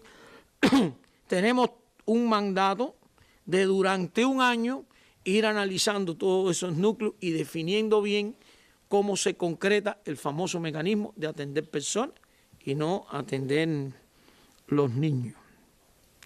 Pero evidentemente, aún con la gradualidad de eso, se mantiene un grupo de subsidios importante. Entonces, yo propondría ir a la página 42 para ir concretando algunas informaciones. Nos quedan, Randy, a precios minoristas 29.000 millones de pesos de subsidios. No es una cifra pequeña. No es una cifra pequeña. Bueno, para que tengamos una idea, el fondo de salario de un año con la nueva reforma salarial son 39.000 millones. Esto es un % altísimo, equivalente a un fondo de salario. Es como si tú repartieras otro salario, porque está dando una riqueza a unos precios que tienen que tienen subsidio. Y nos quedan unos 1.500 millones de subsidio a los precios de acopio para estimular las producciones de los campesinos, que sé también que hay grandes preocupaciones de los precios. Ese tema lo vamos a tocar, si no da tiempo hoy, en otro día le dedicaremos todo el tiempo al proceso de los campesinos. Otras veces hemos hablado... ¿Y se queda la libreta de abastecimiento? Se queda la libreta de abastecimiento, se queda. Se me olvidó porque son tantas cosas aquí, es bueno que tú me lo hayas recordado. Se queda la libreta de abastecimiento como mecanismo de regulación, que es lo que se ha estado haciendo hoy. Se da el arroz de la libreta, que se va a un solo precio, a 7, y si mañana hay posibilidad de dar una libra adicional para todos los cubanos, es por la libreta también, lo que es único, a 7 pesos. Se queda la libreta, que es un mecanismo que... Para regular el consumo, para hacerlo más equitativo. Sí, porque también hay que reconocer que tenemos un déficit de oferta grande. Entonces, ahí están los 29.000 millones, y yo te pido entonces, vamos a ver los 29.000 millones por concepto. Producto de entregas específicas a niños de 0 a 6 años, son 3.609 millones. ¿Por qué digo entregas específicas? Porque al arroz para todo el mundo se le quita el subsidio. Ese va de 25 centavos a 7 pesos la libra. Pero la leche se queda igualito que hoy. Una persona me dijo, oye, a la leche no le van a subir nada. Y vuelvo a insistir, tenemos un año para revisar qué núcleo familiar puede pagar la leche a los nuevos precios o no. Las dietas a embarazadas y fórmula basal se queda también subsidiada, 252 millones. Esto pasa también por la política de las tendencias demográficas, el estímulo de los nacimientos. Leche y carne de res para el resto de las dietas, 2.337 millones. Transportación aérea, 359 millones. Medicamentos, 2.223 millones. Y esto van a ser también muchas opiniones. Las personas mayores están preguntando. Entonces, ¿qué medicamento se queda subsidiado y qué medicamento se queda sin subsidio? Los medicamentos asociados a enfermedades crónicas. Los tarjetones. Los tarjetones más un pedacito. Los tarjetones más un pedacito. Los tarjetones están más un pedazo. ¿Qué cosa es la enfermedad crónica? O sea, si me equivoco, algún médico que me disculpe, ¿no?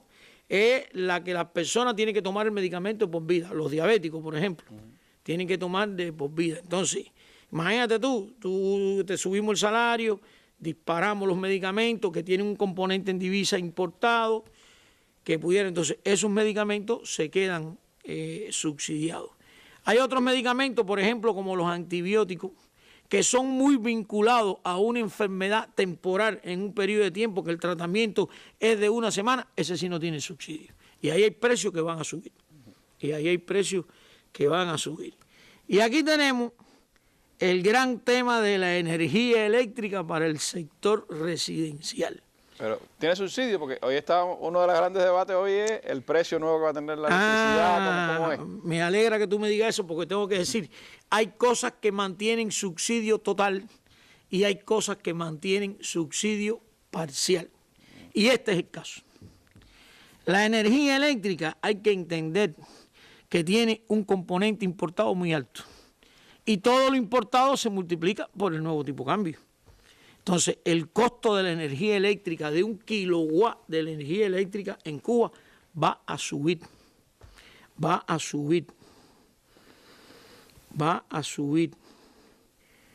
Entonces, la energía eléctrica, aun cuando las tarifas suben, yo creo que es importante que la población comprenda, aun cuando las tarifas suben, se mantiene subsidiada. Fíjate. Una cifra alta, 17.000 millones. Bueno, es muy sencillo. Ahora te voy a dar varias explicaciones. Que ahí tengo una tabla para la cosa de la electricidad que vamos a ver cómo la podemos explicar. Números redondos, aquí estamos hablando de 30.000 millones de subsidios. Y yo dije 30.000 millones de subsidios es esa magnitud que está ahí. Ahora, de esos 30.000 millones, 17.878 son de electricidad. Más de la mitad. Más de la mitad. Ese es un primer análisis. La electricidad es más del 50% de los subsidios al consumo que se mantienen en Cuba. Pero también tenemos que hacer otro análisis. ¿Qué significa que la electricidad tiene 17.878 millones de pesos de subsidio? ¿Eso qué significa? Las empresas eléctricas son empresas y sirven electricidad y cobran electricidad. Entonces, lo que yo no te cobro a ti por la tarifa, se lo tengo que cobrar a alguien, porque si no la empresa se vira a pérdida.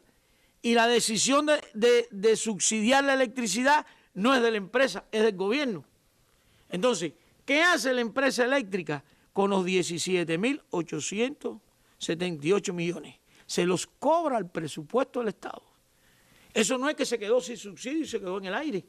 Las personas pagan una parte y el presupuesto del Estado paga la otra, que es el gobierno. Todo eso va a dar a los gastos del presupuesto, todo eso nos incrementa un déficit que si es desmedido hay que financiarlo, y si lo financiamos entonces es inflacionario, aquí todo tiene límite y todo se interrelaciona. Entonces, tú dijiste, es más del 50% de los subsidios, pero ahora yo voy a dar otro dato. Es casi el 50% de la factura de electricidad. Está entre el 45 y el 50%. Eso quiere decir que a la electricidad que vamos a consumir nosotros, el 50% se lo va a pagar a la empresa eléctrica el presupuesto del Estado. Entonces, es un subsidio alto y las tarifas suben. Las tarifas suben. Nosotros también tenemos otro problema, que es el tema de la cocción de alimentos. No nos puede cambiar la matriz de cocción de alimentos. Las personas en Cuba hoy, fíjate, usan como cocción de alimentos la electricidad y otros combustibles. En gas licuado de petróleo, lo que le dicen en La Habana también en gas de la calle, queroseno en algunos lugares lejanos. Y nosotros ahora no nos puede cambiar la matriz de cocción de electricidad. Si nosotros ponemos la electricidad extremadamente barata, por poner un ejemplo, y el gas, el que le dicen las personas de balita, que es importado, extremadamente caro, todo el mundo abandona el gas y todo el mundo cocina en electricidad. Los precios dan esas tendencias. Entonces, aquí estamos haciendo una propuesta, que es lo que se dice ahí, que estamos contribuyendo primero a que no cambie la matriz de consumo doméstico. Eso quiere decir, para que nos entendamos bien, que el gas de balita también sube a 230 pesos la balita. Porque si sube la tarifa de electricidad y no sube el gas de balita, todo el mundo te va a demandar gas por la libre. Y entonces hoy el gas de balita tiene 7 pesos, 9 pesos, no me acuerdo bien, 105 pesos, no sé cuánto, todo va a un solo precio. Y eso debe mantener la matriz. Y también nos debe llevar a una tendencia de las que las personas, en la medida que el país pueda, usen más las fuentes renovables de energía. Estoy hablando de calentadores solares. Yo sé que las personas van a decir, pero eso no lo venden en ningún lado, pero se va a autorizar importar y en la medida que la economía se recupere, ese tipo de cosas se van a empezar a hacer. Entonces, hoy un kilowatt de electricidad cuesta 25 centavos CUP. Y como el tipo de cambio es 24 y la electricidad tiene una participación grande de importación, aun cuando el crudo nacional se utiliza, va a 3.61. De 0.25 a 3.61. A 3.61. Y ahí vamos a tener 17.878 millones de subsidios. Ahora, ¿qué fue lo que publicó la Gaceta Oficial hoy de las tarifas? Y está la famosa tabla. Está la famosa tabla de la que te hablé. Bueno, hoy todo el mundo sabe que esa tarifa es progresiva. Las personas que consumen 100 kilowatts hoy valen 9 centavos, pagan 9 pesos. El nuevo precio es 40 centavos y pagan 40 pesos. Y así va subiendo la tarifa progresivamente. Ahí hay un cálculo. Entonces, todo el mundo los primeros 100 los paga a 40 pesos, a 40 centavos. 40 centavos. Entonces, lo que está en rojo, que es el tramo de 301 a 350, pagan un kilowatt que tiene, pagan como promedio por los 350 kilowatts que consumen 2 pesos y 62 centavos. Eso está por debajo de los 3 pesos de costo que dije. Eso, para no cansarnos, significa que el 89% de los clientes pagarán una tarifa pagarán una tarifa con subsidio y el 11% de los clientes no tiene subsidio. Y por otro lado, eso hay que compararlo con el ingreso. Yo preparé una tabla aquí que voy a ilustrar muy rápido. Por ejemplo, un trabajador que viva solo, que consuma 100 kilowatts, hoy gana de salario mínimo 225 pesos y va a 2.100.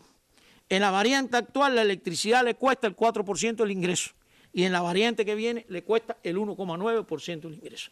Porque no podemos comparar salario por un lado, precio por otro sin conectarlo. Claro. Hay que relacionarlo. Aún con el incremento de la tarifa en los primeros grupos y en la mayoría de los grupos, la electricidad pierde participación comparándolo con el ingreso, el costo de la electricidad. Yo creo que es un análisis que hay que hacer. Y lo otro, mira, la electricidad más cara es a todas las personas que consumen más de 500 kilowatts. Se supone que si usted consume más de 500 kilowatts, tiene un ingreso en condiciones de que le pueda respaldar eso. Ese es el tema de la electricidad. Ahora, la factura. La factura de la electricidad, vamos a la página 50. La electricidad se lee los 25 de noviembre. 25 de noviembre. De cada mes. De cada mes. Te la presentan a inicio del otro mes y tú pagas. Eso quiere decir que la lectura efectuada el 25 de diciembre va a tener 25 días por la tarifa vieja y 5 días por la tarifa nueva. Sin embargo, el incremento de salario se hizo desde diciembre. El primer mes las personas van a tener un beneficio, pero también se tienen que preparar para empezar a ahorrar electricidad del mes de enero y guardar el dinero que tienen. Con el salario que reciben a principios de enero van a pagar por la tarifa vieja la electricidad. Exactamente. Pero ya en febrero sí tendrán que pagar ya por la tarifa nueva. Más caro. Esos son elementos, creo que sin duda importantes, son de los asuntos que más han estado hoy en las redes discutiéndose, debatiéndose. Es quizás uno de los precios más visibles, porque de los primeros que se han visto. Hay que seguir viendo la Gaceta y por supuesto habrá más elementos. Ya hay pues importantes reflejos en Cuba Debate, estamos viendo de opiniones, de preguntas de la población, y eso por supuesto lo iremos evacuando en los próximos días. Vamos a hacer otro alto en nuestra mesa redonda y seguimos acá hablando con Marino Murillo Jorge, miembro del Buró Político del Comité Central del Partido y jefe de su Comisión de Desarrollo e Implementación de los Lineamientos.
Fidel, soldado de las ideas. El sitio web más completo sobre la vida, el pensamiento y la obra de Fidel Castro. Sus discursos, reflexiones y otros artículos.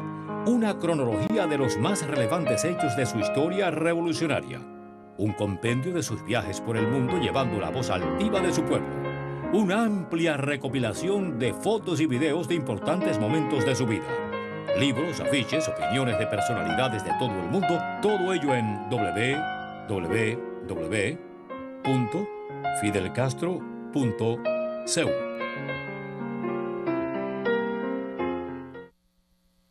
Bueno, quiero recordarles que estamos en un inicio de un grupo de mesas redondas que a lo largo de estas próximas semanas estaremos desarrollando para ampliar la información a nuestro pueblo. Mañana, sábado, estaremos desde las 6 de la tarde con una mesa redonda con las ministras de Trabajo y Seguridad Social y de Finanzas y Precios, hablando sobre el tema de ingresos, empleo y precios.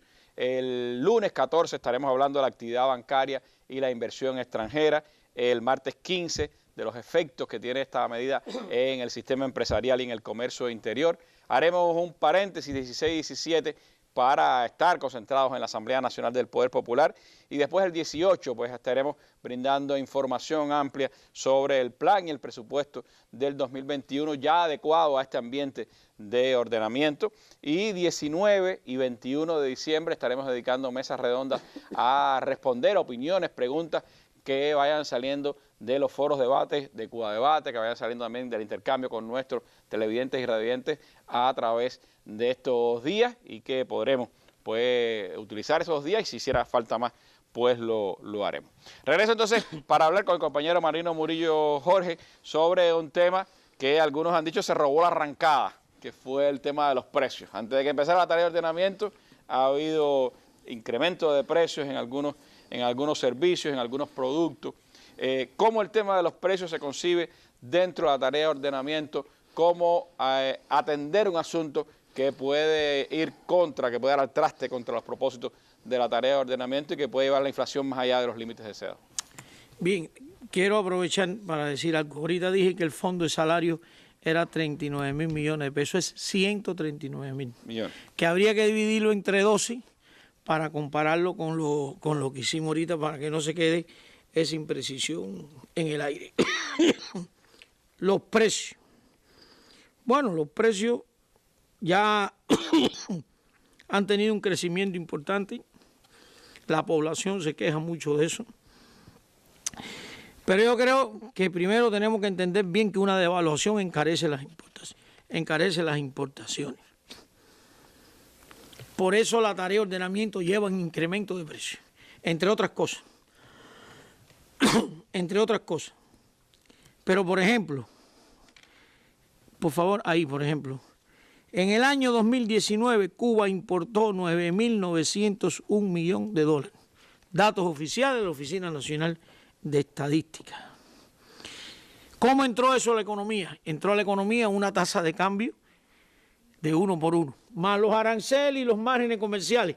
Vamos a hacer esas variables cero para no complicarnos. 9.900 millones de importación entraron a la economía en 9.900 millones de pesos. Ahora la tasa es 1 por 24. Hay que coger los mismos 9.900 millones y multiplicarlo por 24. Y eso es tan sencillo, Randy, que se convierte en 237.000 millones 633.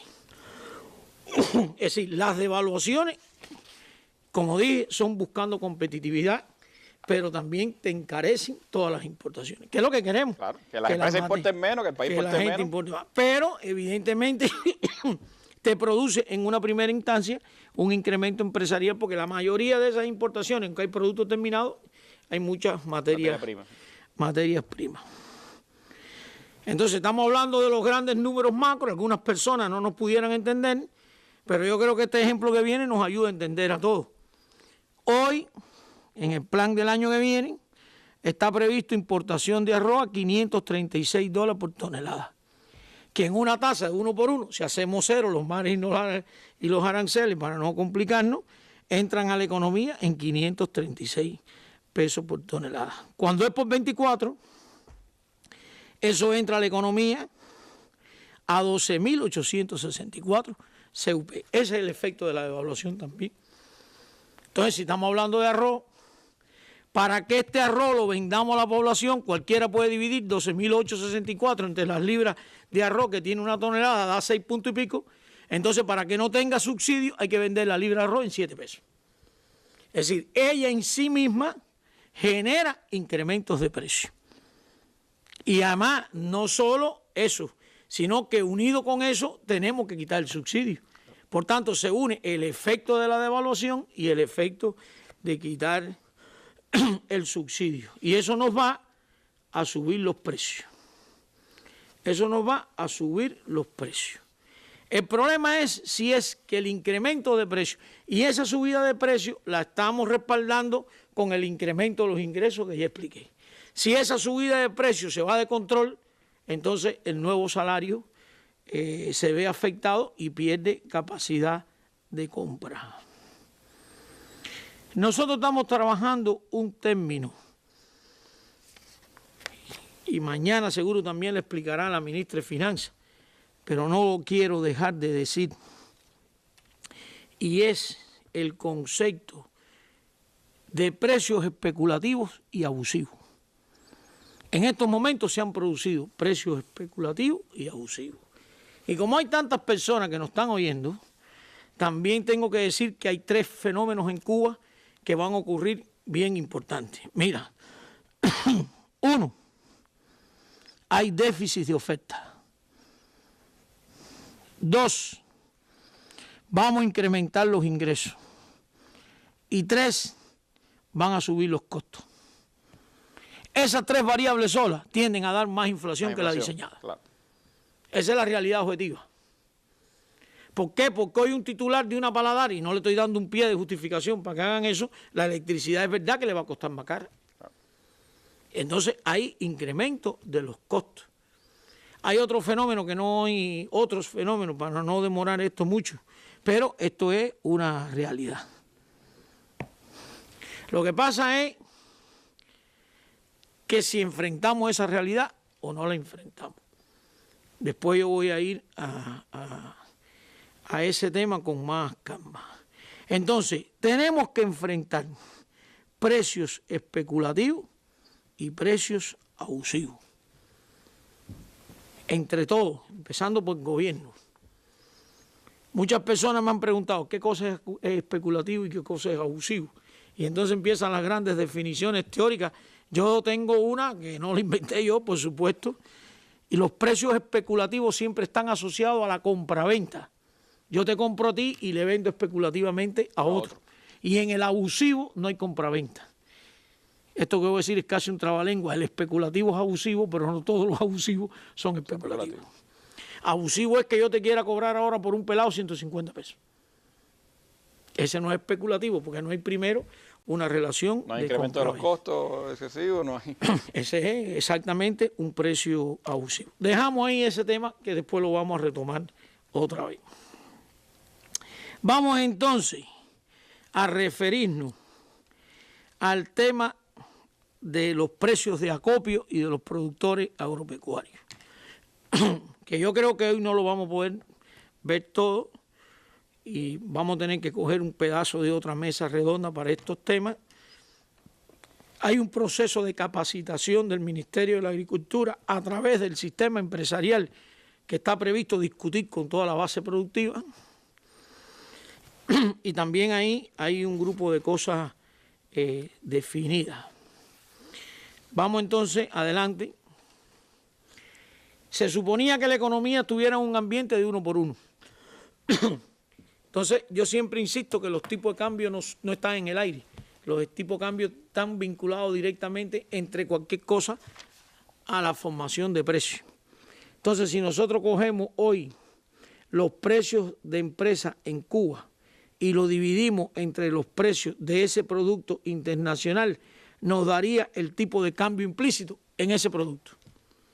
Y para entendernos mejor voy a poner un ejemplo como siempre hacemos. Adelante.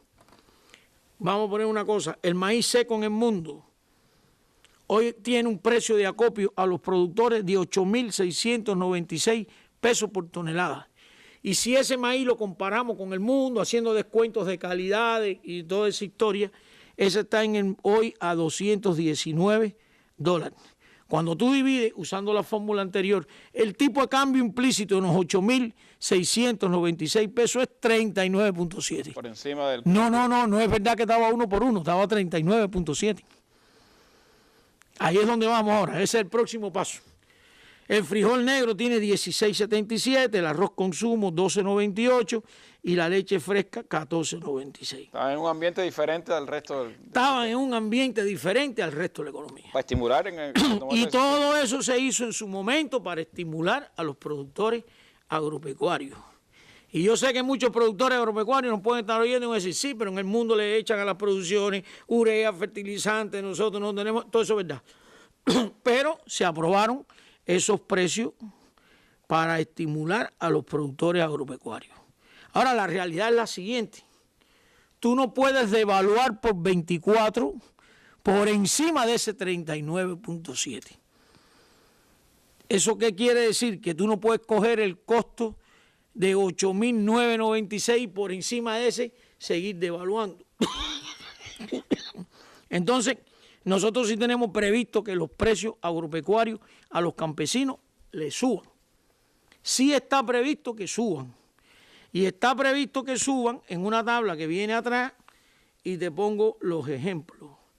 Hoy por el arroz consumo se paga 6.956 pesos y el precio, el nuevo precio en la tarea de ordenamiento es de 10.878. El frijol negro de 19.000 va a 26.000, el ganado porcino en pie de 21.40, el huevo de gallina que es por millones, no sé qué, y la papa de 1.413 a 5.000. Y hay uno importante, este que está aquí adelante, que hoy se pagan 8.696 pesos por tonelada de maíz, va a 14.000 pesos. Va a 14.000 pesos. Entonces, ¿qué precio nosotros deberíamos pagar por una tonelada de maíz? Hay que coger el maíz en el mundo y multiplicarlo por el tipo de cambio. El tipo de cambio no es solo para tener 24 pesos y cambiarlo por $1. El tipo de cambio te ordena el funcionamiento de la economía. Por tanto, si el maíz en el mundo está a 219 pesos, usted lo multiplica por 24 y eso es lo que tú deberías pagarle a un productor agropecuario en Cuba. Estimula la producción y baja la importación. Exactamente. Y cuando tú pagas, entonces, pero si cogemos 219 pesos y lo multiplicamos por el tipo de cambio, nos da 14. ¿Qué es lo que vamos a pagar? Da como 7.000 pesos. Entonces, la gran teoría de que aquí nadie queda desamparado llega al sector agropecuario. Porque ese productor agropecuario, en vez de pagarle 7.000 pesos, le vamos a pagar 14. ¿Por qué? Por los problemas tecnológicos. ¿Por qué? Por la falta de insumos. ¿Por qué? Por los pocos rendimientos industriales. Y lo que no puede ser es que la producción agropecuaria nacional desaparezca. Es decir, en el diseño de los precios de acopio también hay un apoyo a la base productiva de la agricultura. Ah, que si es verdad que no van a crecer los precios del tipo cambio implícito de 39.7 más el 24 que vamos a poner, porque él de por sí solo, eso sería un precio especulativo. Si hay un diseño de apoyo a la base productiva. ¿Y eso incluye también apoyo en el ámbito tributario? Incluye apoyo en el ámbito tributario. Mañana me imagino que, Macy lo va a explicar, pero a los campesinos les pasa lo mismo que yo dije. Son 39.000 de mínimo exento, se le va a reconocer el 100% del gasto deducible, más otras cosas como bonificaciones o incentivos a la miniindustria y demás. Ese es el tema de los precios acopio y hay un tratamiento a los precios descentralizados. Ahora, porque además se quedan con precios centralizados, Randy, 30 productos. Sí. El otro resto se queda descentralizado. Y eso lo van a poner las empresas de la agricultura que compran con determinados límites, porque si el precio de acopio sube mucho, después automáticamente el minorista sube. Ahora yo te propongo ir a la página 66, que tengo una tabla aquí, en mi opinión, muy interesante, porque no quiero que se me olvide el tema de los precios especulativos y el precio especulativo y abusivo. Ahí está la tabla. Mira, el plan 2021, en un ambiente de 1 por 1, tenía ventas minoristas por 150.000 millones de pesos. Cuando eso lo reconvertimos, ambiente de devaluación, las ventas minoristas van a 252.000 millones. Tú me vas a preguntar por qué crece. Muy sencillo. En un ambiente sin devaluación el arroz estaba a 25 centavos. Y en un ambiente devaluado está a 7. Las mismas cantidades te dan más recaudación. Pero ese incremento de precio lo respaldaste con el incremento del salario. Ahora, ¿quiénes venden en Cuba los 252.000 millones? Los 252.000 millones, el Estado vende 233.000 millones. La mayoría. Y la fórmula y las formas no estatal 19.661. El mercado minorista en Cuba predomina la participación del sector estatal. Más del 90%. Más del 90%. Eso se ha movido en años del 88 al 92. En este caso es un 92%. Y nosotros le calculamos a esas formas no estatales un crecimiento de 3 veces el precio. Hay compañeros que me han dicho, oye, 3 veces es muy poco. Es que es 3 veces, no es un 3%. Eso significa que un pelado a 25 pesos. Un pelado a 25 pesos, si permitimos que suba hasta 3 veces, son 75 pesos. Bueno, si yo tengo que pagar 75 pesos por un pelado, creo que me pelo yo mismo. ¿Me entiendes? Entonces, fíjate esta tabla que dice que si el precio de las formas no estatales creciera 3 veces, el incremento de los precios en Cuba iba a ser de 1,6 veces, que es el último cuadrito de arriba, en su conjunto.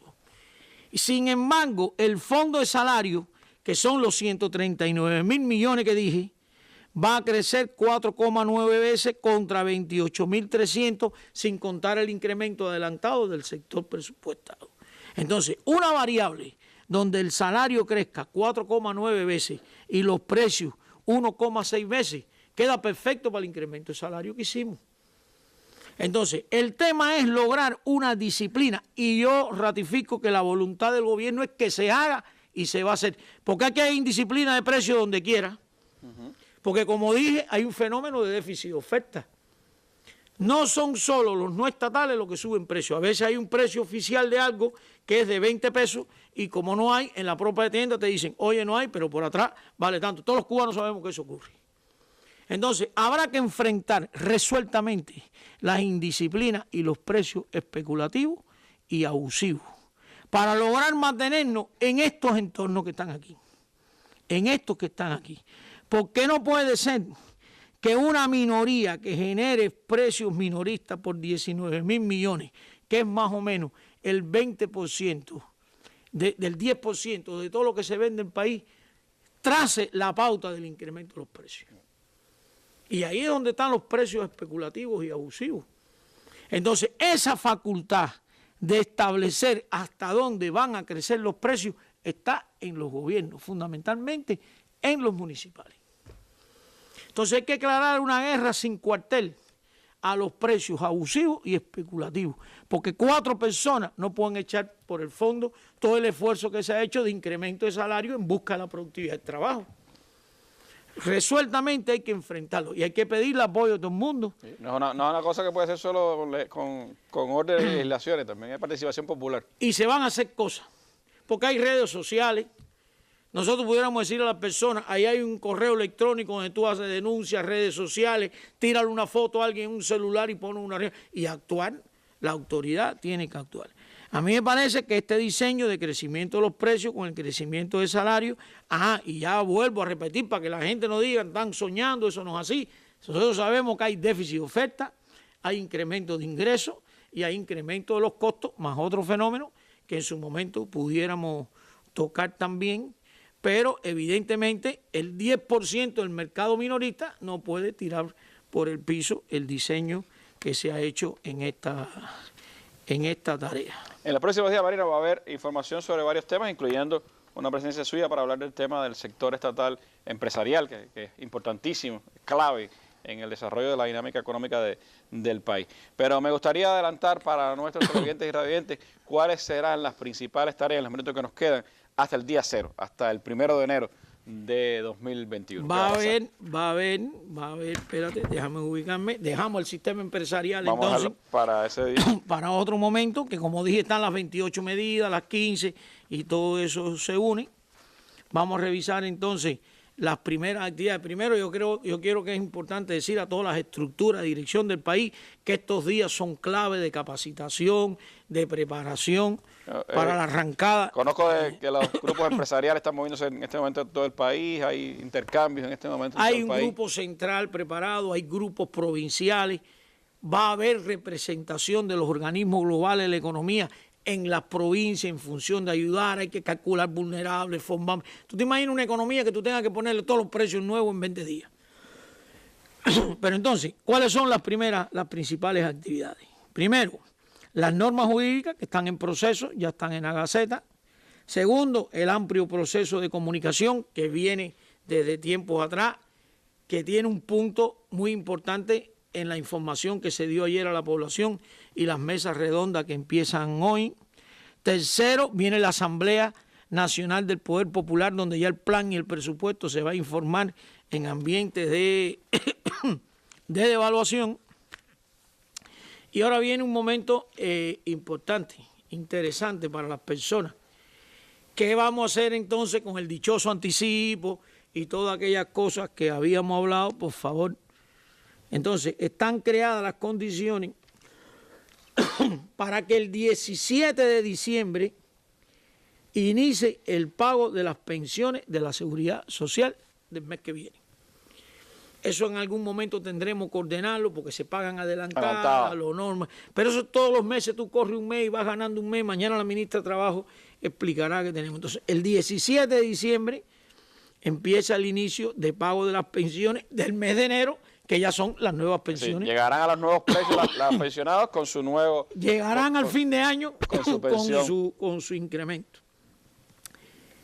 El 23 de diciembre inicia el pago del anticipo salarial.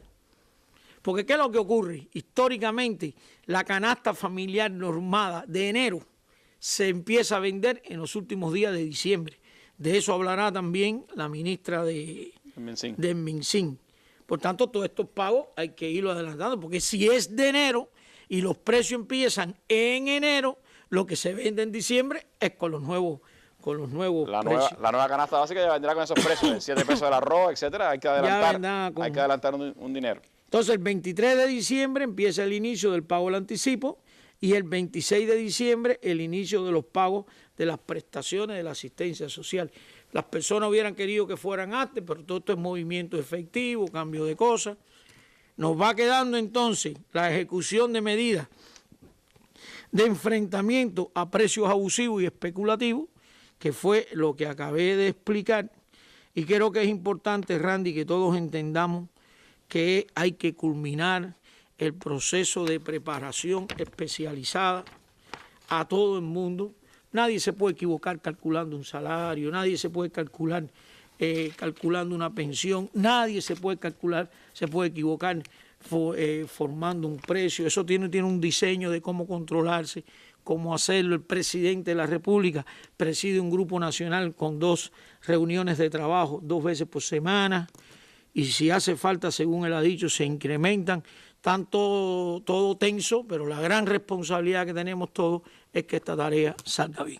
Si fuéramos a recapitular, Marino, las cosas fundamentales vistas en esta mesa redonda, ¿a qué apuntaría? ¿Cuáles son los elementos clave para la tarea, la implantación de la tarea de ordenamiento a partir del 1 de enero? Bueno, dejamos fuera el sistema empresarial, sí, porque no lo hablamos. Lo vamos a abordar. Yo creo que para mí siempre un momento muy importante es crear condiciones para que el sistema empresarial pueda desatar todas sus fuerzas productivas y crear más riqueza en el país, con más o menos importación.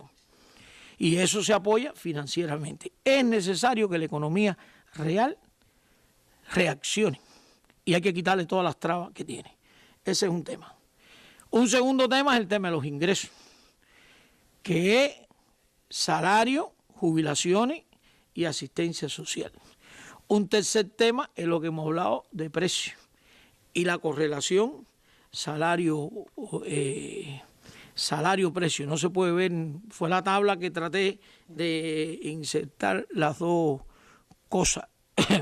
Y resumiendo, es extremadamente importante como cuarto tema todo el proceso intenso que hay que tener de preparación, que ya empezó con las normas jurídicas en la mano, para que esto el día 1 todo esté listo. Y por último, pedirle a nuestro pueblo, por favor, que vayan a las normas, que no se dejen llevar por comentarios que a veces no son ciertos, y todo ese tipo de especulación también tenemos que quitárnosla de arriba. Bueno, muchísimas gracias a Marino Murillo Jorge por haber estado esta tarde con nosotros acá en la Mesa Redonda, abriendo un ciclo de programas dedicados a informar ampliamente a nuestro pueblo sobre la implantación de la tarea de ordenamiento a partir del próximo 1 de enero. Mañana estarán con nosotros acá la ministra de Trabajo y Seguridad Social, la ministra de Finanzas y Precios, para hablar de temas importantísimos, ingresos, precios y el ámbito laboral en el país, y después seguiremos con otros importantes temas en nuestra mesa redonda. Disponible información ya en nuestros medios de comunicación, Cuba Debate mañana, también con Foro Debate Interactivo, con la participación de los organismos que tienen que ver con esta tarea, y bueno, estaremos a las 6 de la tarde de nuevo con ustedes. Quiero despedirme estrenando en nuestra mesa redonda Cubanidad un nuevo tema de Raúl Torres, con arreglo de Michelle Herrera y la participación de varias de las mejores voces de la música cubana de hoy. Cubanidad, buenas noches.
Ya podemos izar las velas de nuevo. No hay borrascas que nos apaguen los sueños. Hoy no habrá una voz que quiera hacer silencio. La esperanza nunca